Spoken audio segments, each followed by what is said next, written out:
Dog. My fingers shook like leaves in the breeze as I raised them, my heartbeat hummingbird quick. Luca's strong hand was firm and steady as he took mine and slipped the ring onto my finger, white gold with 20 small diamonds.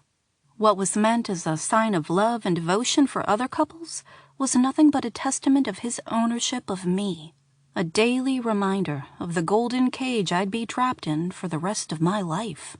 Until death do us part wasn't an empty promise, as with so many other couples that entered the holy bond of marriage. There was no way out of this union for me. I was Luca's until the bitter end. The last few words of the oath men swore when they were inducted into the Mafia could just as well have been the closing of my wedding vow. I enter alive, and I will have to get out dead. I should have run when I still had the chance. Now, as hundreds of faces from the Chicago and New York familias stared back at us, flight was no longer an option, nor was divorce. Death was the only acceptable end to a marriage in our world. Even if I still managed to escape Luca's watchful eyes and those of his henchmen, my breach of our agreement would mean war. Nothing my father could say would prevent Luca's familia from exercising vengeance for making them lose face. My feelings didn't matter, never had. I'd grown up in a world where no choices were given, especially to women.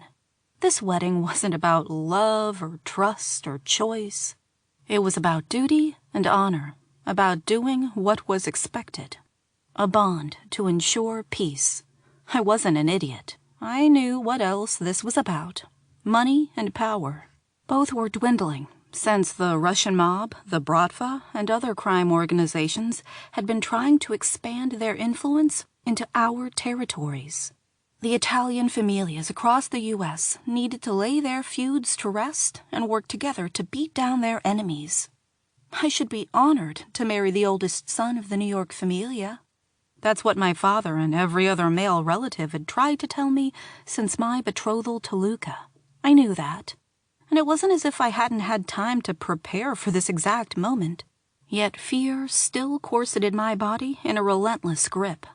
"You may kiss the bride," the priest said. I raised my head.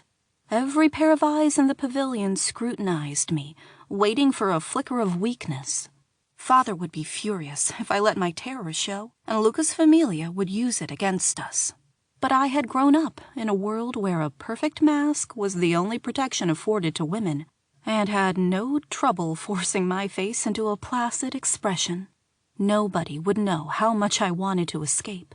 Nobody but Luca. I couldn't hide from him, no matter how much I tried. My body wouldn't stop shaking.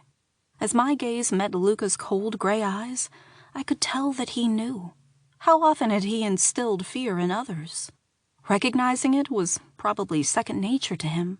He bent down to bridge the 10 inches he towered over me.